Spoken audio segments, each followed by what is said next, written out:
Hello everyone, I'm Paul and today we are solving problem 696. Count binary substrings. This is an easy one and next I will show you my thought process step by step. We are given a binary string S and we need to return the number of substrings that have the same number of zeros and ones grouped consecutively. So, in case you know what a substring is, it's a selection of contiguous elements. For example, we can form a substring with these 4 elements, or with these 3, or with these 2, but we can't form a substring with these 2 elements because they are not contiguous.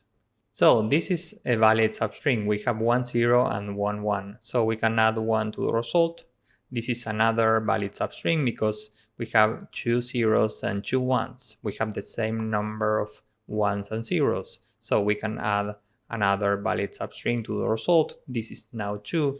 Here we have another valid one. This is 3. This is also valid, so this is 4. This is also valid, so this is 5. And finally, this is also valid, so the result is 6. We need to return this number.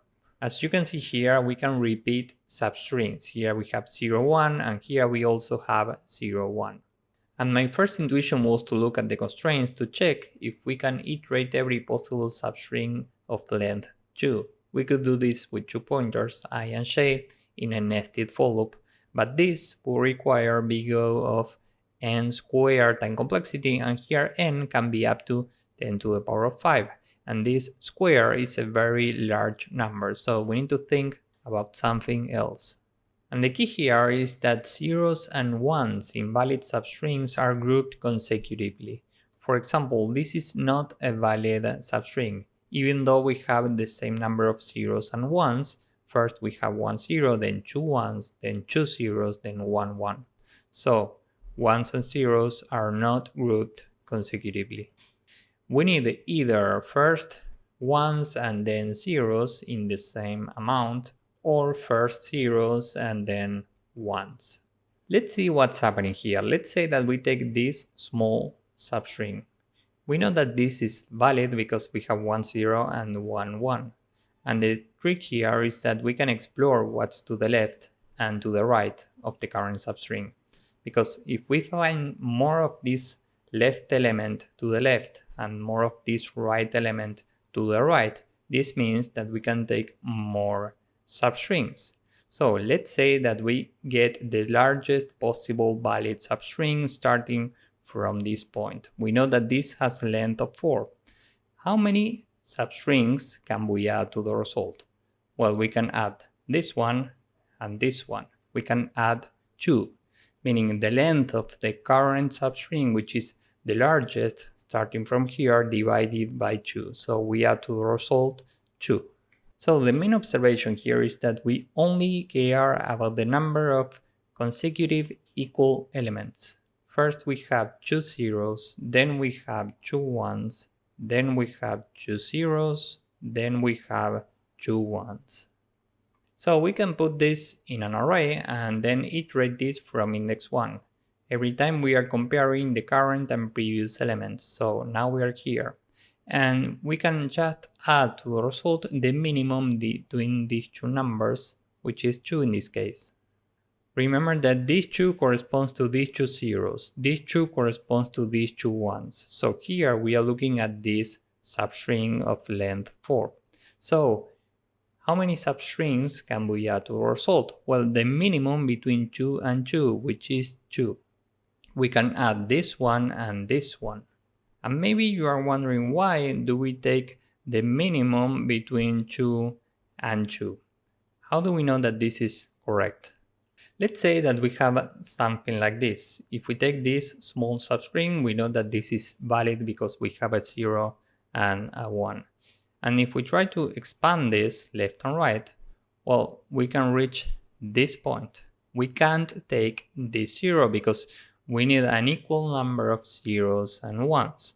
So if we are keeping track of consecutive equal numbers, we are building an array which has a 3 and then a 2. This 3 corresponds to these 3 zeros and this 2 corresponds to these 2 ones. So next, when we are iterating this from index 1, we take the current pair and we need to keep it the minimum between 3 and 2, which is 2. And just to be clear, this 2 corresponds to these 2 valid substrings. So it's very important to always keep the minimum between the current element and the previous one. So for this example, we can just return 2. And going back to the previous example, first we are iterating this pair. The minimum between 2 and 2 is 2, so we add 2 to the result. Next we are here, meaning we are looking at this pair, meaning at this range.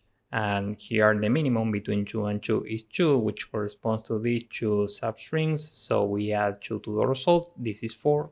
Finally, here we are looking at this pair, which corresponds to this range, and here we have 2 valid substrings, which corresponds to the minimum between 2 and 2. So we add 2 more to the result. This is 6. Now we update the I pointer, we reach the end of the array, and finally we return 6. Time and space complexity here is big O of n. First we need to iterate this in big O of n to build this array, which requires big O of n space. Then we need to iterate this array in big O of n in the worst case also. Finally we return the result. Now you could avoid using this array and solve this in big O of 1 space, but I think that this is enough for this easy problem. So with this in mind, now let's go with the code. First, n is the length of the string. We have an array which is empty, and we will say that the last character that we've seen is initially something different from 0 and 1. Let's say that this is -1. And we have a count which is initially 0. Now we need to fill this array with consecutive equal elements, the number of consecutive equal elements. So for every character in the string, we can say if the character is equal to last, we just add 1 to the count. Else, we can add to the array the current count. We can set last to the current character, and we can set the current count to 1 because of the current character. And after doing this, we can check if the remaining number that we have in count is different from 0. We can add to the array the count.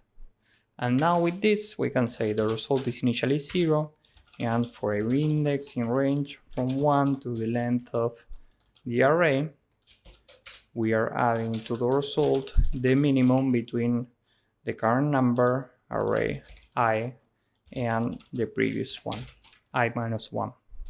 And finally, we can return result. So this is the entire code. Now let's submit this. As you can see, this works and it's very efficient. So if you found this useful, please drop a like, subscribe, and see you in the next one. Bye bye.